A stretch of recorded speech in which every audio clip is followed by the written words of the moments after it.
Ek wil graag uitwerk hoeveel tyd het die span spandeer aan oefeninge gedurende my maand. Om dit te doen, sit ek 'n formule in by die verskil en ek sê is gelyk aan die tyd wat hulle geëindig het minus die tyd wat hulle begin het. En ek sê enter. Nou sien ons dat die tyd, die verskil of die ure wat hulle spandeer het, word in dieselfde formaat as in tyd gegee. Maar ons wil dit graag hê in die formaat van nommers. Nou sien jy dat daar by die voorbeeld wys hy dat dit 0.08 is. Want onthou dat wanneer ons werk met tye, dan is daar 24 uur in 'n dag en nie 10 ure nie.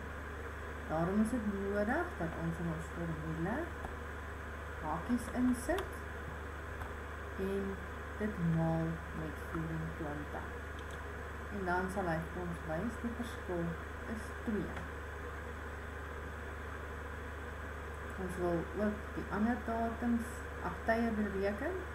Daarom kopieer ons die formule en ek gee vir ons die hoeveelheid ure. Ons wil ook weet wat is die totale hoeveelheid ure. So ons sit 'n funksie in en die funksie is sum. En ons wil die totaal van daardie reeks weet. Is gelyk aan. So 12 ure in my maand is spandeer aan oefeninge. Nou wil ons dieselfde doen vir die B-span. Nou om dit te doen, kopieer ons met die eerste werkblad. Ons sê hier copy. Ons wil hom daar na die eerste werkblad hê en ons gaan create 'n copy en OK.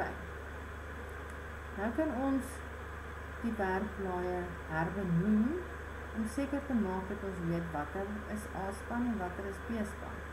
So ons klik regs en ons sê rename en ons gee hom 'n naam soos A-span.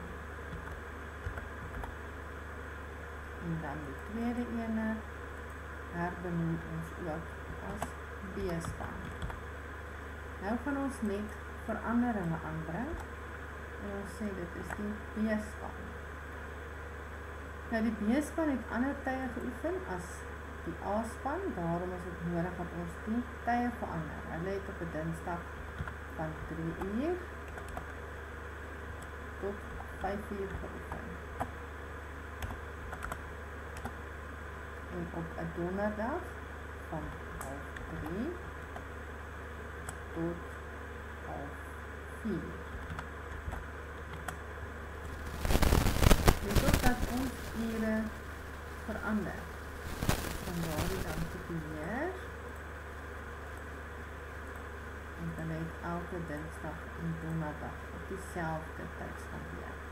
En ons sien dat hulle ook 12 ure spandeer.